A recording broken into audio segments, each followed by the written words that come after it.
568 millions d'euros. C'est le montant que dépense chaque année l'État français dans la lutte contre le cannabis. Le cannabis. Le cannabis. Cannabis, c'est l'affaire de tout le monde.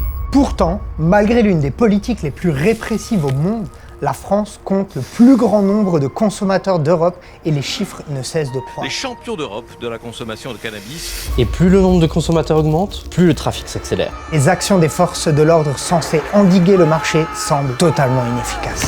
C'est la guerre. Face à ce constat, il est temps de se poser les bonnes questions. Et si la légalisation c'était le seul moyen de lutter contre le trafic? Mais avant de commencer, laisse-nous te parler du sponsor de cette vidéo, DEWE. Et si tu l'as pas compris, d'ailleurs, DEWE, c'est le verlan de oui de. Accessoires, vêtements, lifestyle, DEWE, ils ont tout. Pot de conservation, rosine bag, filtre en verre, plateau à rouler. En fait, tu peux trouver à peu près tout ce que tu as besoin. Moi, perso, je suis tombé amoureux de leurs claquettes. Regarde-moi ce banger, mec. Franchement, là-dessus, claquettes, chaussettes, mon gars, t'as le style à mort. Hein. C'est la beaufessie. Dis-toi pour la petite histoire que le créateur a carrément mis sa grand-mère sur un t-shirt. Déjà, ça c'est badass, mais quand tu sais qu'en plus cette grand-mère elle est passée dans Aïe et Fines Herbes avec Gigi et Kaba, la grand-mère elle est juste légendaire, ma gueule. Moi aussi, je veux fumer de l'herbe et me réconforter avec une douce grand-mère comme vous. Et moi, je cherche une brésilienne. Et après, faut pas oublier que la marque, elle est validée par des putains d'artistes. T'as Oxmo Puccino, Al Capote et Stéphane Plaza, mec. Stéphane Plaza, il porte du DEWE, le gars. Moi, je rêve d'une émission, mais où Stéphane Plaza, il arrive en claquette DEWE, t-shirt DEWE, et te dit, ah, t'as vu l'espace là-bas, là, tu vas être bien, tu vas m'effus, ça va être grave cool. Si toi aussi, tu veux choper des super fringues DEWE et kiffer ce putain de style, n'hésite pas à utiliser le code promo WIDZIN15, ça va soutenir ta chaîne et en plus ça va t'offrir 15% de réduction dans toute la boutique. Du coup, on te met le lien dans la description, et maintenant, il est temps de passer à la vidéo. L'échec de la répression. La répression, elle démarre le 31 décembre 1970. La France déclare la guerre à la drogue à la suite d'une loi, et notamment au cannabis. C'est que depuis 1970 et cette fameuse loi, rien n'a bougé. Ça fait 55 ans que la loi n'a pas bougé. Et pourtant, tout ce qui gravite autour est en constante évolution. Le ministère de l'Intérieur a donc dévoilé aujourd'hui une campagne pour culpabiliser les consommateurs de stupéfiants. Alors qu'entre 70 et aujourd'hui, le nombre de consommateurs, il a quadruplé. On met de plus en plus de moulas, mais il y a quand même plus en plus de gens. On continue à leur casser les couilles, mais il y a quand même plus en plus de gens. Au bout d'un moment, il y a un problème. En vrai, c'est un truc de ouf. Surtout qu'au début de la vidéo, on te parlait de 568 millions d'euros. Mais ce chiffre, il date de 2016. Entre-temps, ça ne fait que monter. D'ailleurs, selon le Cairn Info, ces chiffres pour 2016 montraient à 919 millions d'euros, tout compris. Dis-toi bien que le budget alloué par l'État à la répression de toutes les drogues, à la répression et à la lutte contre le trafic, il est passé de 1,13 milliard d'euros en 2018 à 1,95 milliard d'euros prévu en 2024. Prévu en 2024. 1,95 milliard d'euros, faut comprendre. Lutte contre le trafic et répression. Mais si tu prends que la répression, on est quasiment à 1 milliard. 1 milliard d'euros pour aller casser les couilles à un consommateur.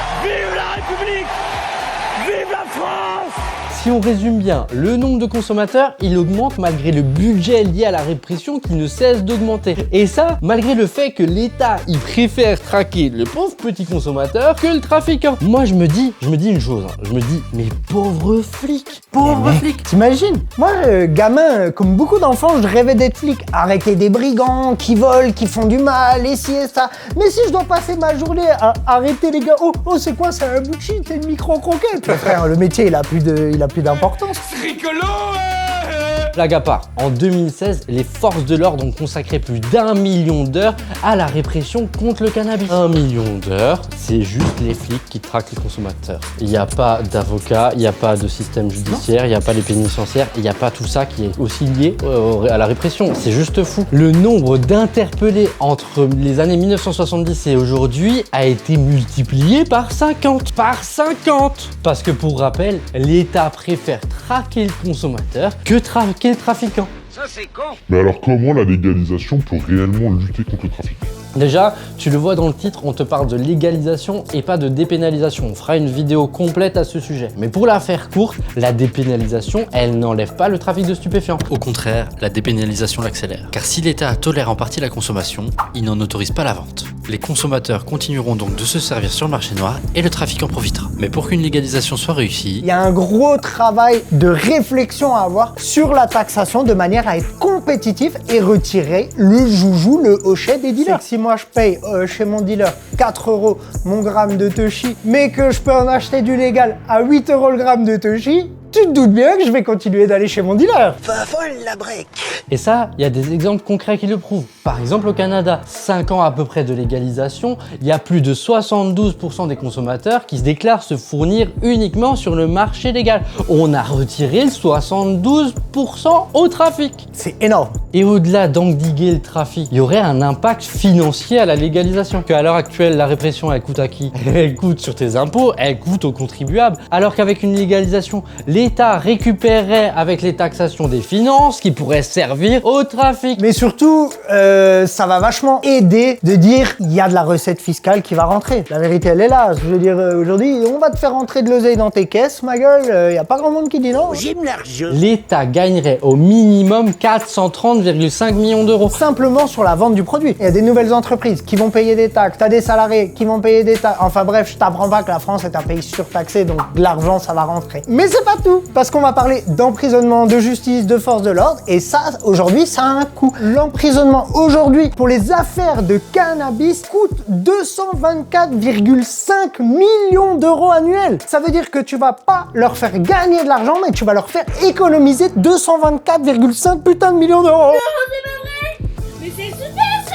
Alors oui, l'État gagne de la moula avec la légalisation, mais l'État va aussi devoir dépenser de l'argent autrement, peut-être d'une façon un peu plus efficace, notamment avec la prévention. Quelque part, ça va aussi coûter en spot publicitaire pour dire attention, méfiez-vous du cannabis, il y a des moments où il faut pas le prendre, il y a des choses décidées, ça. oui. Mais c'est normal, mais quelque part aujourd'hui, il y a un tabou. Le mot cannabis, t'as limite pas le droit de le prononcer. Donc on informe personne, notamment les jeunes qui ont des profils à risque face au chanvre. Ah, aujourd'hui, ton dealer, il te demande pas ta carte d'identité si tu vas pêcher une barrette, hein. Non, je ne crois pas, non. Légaliser, c'est d'être OK sur le fait d'avoir une prévention qui est établie, stable et présente, mais c'est aussi OK pour l'accompagnement et la suite, et ce qui va se passer. Légaliser, c'est contrôler. Et informer. J'ai envie de te dire, demande à un fumeur s'il est content de fumer. Ah ouais, j'adore ça. Moi, j'adore. Moi, ça c'est la santé, ça. La fumée tue.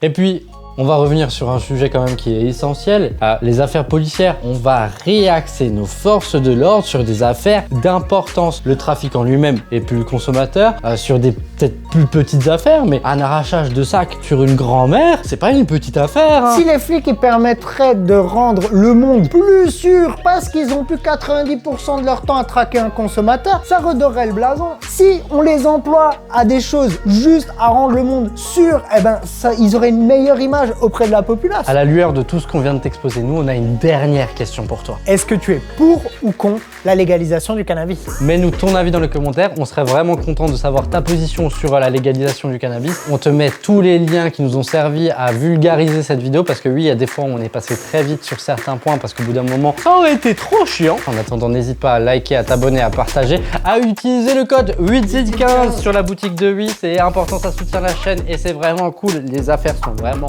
trop stylées. Et du coup, nous, on se dit à bientôt. Bisous.